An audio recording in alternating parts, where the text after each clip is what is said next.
Use of multimeter. Many of the students are finding difficult to how to use this multimeter. You can see this in multimeter. There are various terminals given to you. अब यहाँ पर देखेंगे ना तो ओम का symbol दिया. ओम का symbol दिया इसका मतलब this particular segment is for resistance. 200 ohms, 2000 ohms, 20K, 200K, 2000K. 200 का मतलब है if you keep the knob at 200 it can measure resistance up to 200 ohms. This is up to 2000 ohms. It is up to 20K. It is up to 200K. It is up to 2000K. Then potential difference measure करना रहेगा. DC potential difference 200 millivolts, 2000 millivolts, 20 volts, 200 volt and 1000 volt. Then AC volt है, DC current दिया है, फिर DC current और अगर range के बाहर मेजर करना वो है. This is for transistor, square wave identify करने के लिए, डायोड का टर्मिनल चेक करने के लिए. ये PNP NPN ट्रांजिस्टर इसमें से फाइंड आउट करने के लिए इस्तेमाल होता है. कुछ एक जनरल पर्पज़ है. अभी यहाँ पर कैसा होता है कि जनरली हम लोग रेजिस्टेंस को यहाँ पर इस तरह से रखा हम लोगों ने 20K पे अगर सपोज कंसिडर किया.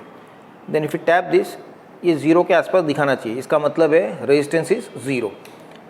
Now if you hold on this particular electrical component and if you hold on this electrical component between the two terminals of this multimeter, कुछ वैल्यू अपने को दिखा रहा है, 0.99 दिखा रहा है.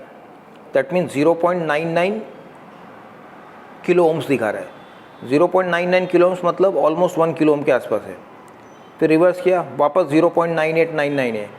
ना by interchanging the components if the value remains same, दोनों इंटरचेंज करने के बाद भी अगर वैल्यू सेम रहता है तो इसका मतलब इट इज़ पक्का, मतलब वो कार्बन रेजिस्टर ही होगा. This is your resistance. ये एक रेजिस्टेंस हो गया. दूसरा रेजिस्टेंस है, इसको हमने कंसिडर किया, ये इन्फिनिटी रेंज के बाहर दिखा रहा है. तो what I will do that, I will turn the knob to 200K.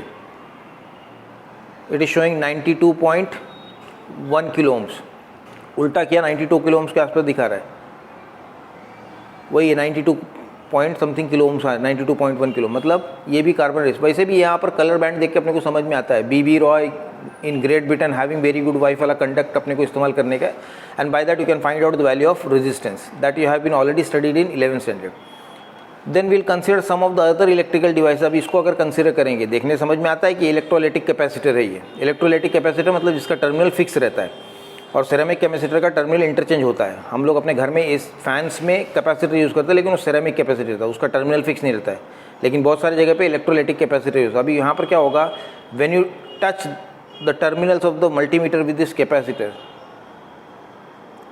इसके अंदर रेजिस्टेंस कुछ इंडिकेट करना चाहिए. दिख रहा है, ये डिस्चार्ज हो रहा है.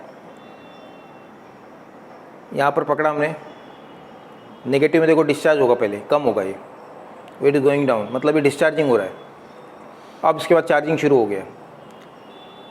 चार्जिंग शुरू होगा तो रेजिस्टेंस बढ़ना शुरू हो गया. As on the charge increases on the capacitor the resistance also increases. और एक टाइम के बाद वो इन्फिनिटी हो जाएगा. That means no more charge can be given to the capacitor for charging. See 800 and 900 हो गया. So on it is going on increasing. ये कंटिन्यूसली बढ़ता जाएगा.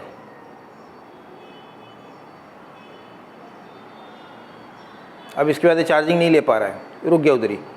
इसको अगर रिवर्स करेंगे तो व्हाट विल हैपन, नेगेटिव में ये पहले डिस्चार्ज होना शुरू होगा, देखो डाउन होना शुरू हो गया, फिर रिवर्स डायरेक्शन, फिर से वापस चार्जिंग शुरू होगा. This is about your capacitor. तो कैपेसिटर में क्या होता है, resistance doesn't remains constant, it increases. अभी इसको अगर देखेंगे तो this device is your PN junction. Actually देखने में सीधे दिखाई देता है, और जो स्ट्रिप होता है that is cathode of your PN junction. But अब यहाँ पर आइडेंटिफाई कैसे होगा, इसको हम लोगों ने सपोज 2000 ओम्स पे कंसिडर किया, और अगर दोनों टर्मिनल को हमने टैप किया, resistance it is showing infinity. लेकिन अगर टैप टर्मिनल अगर इंटरचेंज करके टैप करते हैं, it is showing some resistance, मतलब इन्फिनिटी नहीं है, कुछ रेजिस्टेंस दिखा रहा है. इसका मतलब है वन वे फ्लो पॉसिबल है इसके अंदर. और वन वे फ्लो जिसमें पॉसिबल होता है, एक तरफ रेजिस्टेंस इन्फिनिटी, एक तरफ रेजिस्टेंस काउंटेबल है. तो one way flow that means it is a PN junction.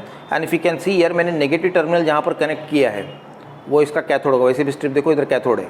Negative terminal cathode को, पॉजिटिव टर्मिनल एनोड को, मतलब P type semiconductor is connected with positive terminal and N type semiconductor is connected with negative terminal of the multimeter. That means now the device is working in forward bias mode.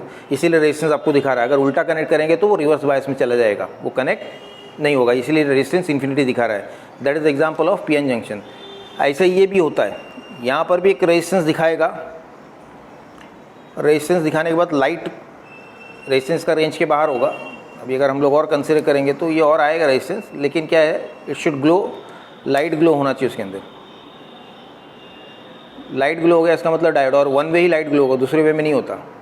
That is your PN junction. This is how you have to identify. ऐसे ही transistor में भी होता है, collector base emitter है तो collector और base को कनेक्ट करके देखने का, अगर उसमें मालूम पड़ेगा कलेक्टर पी टाइप है और बेस अगर एन टाइप है तो ऑटोमेटिकली पीएनपी ट्रांजिस्टर होगा, और अगर कलेक्टर एन से शुरू होता है तो उसका मतलब एनपीएन ट्रांजिस्टर होगा। By that you can come to know that. हालांकि ट्रांजिस्टर में एक नॉच होता है, at present I am not having transistor, transistor में नॉच होता है जहाँ से एमीटर से शुरू होता है, एमीटर बेस कलेक्टर उस तरह का उसका टर्मिनल रहता है।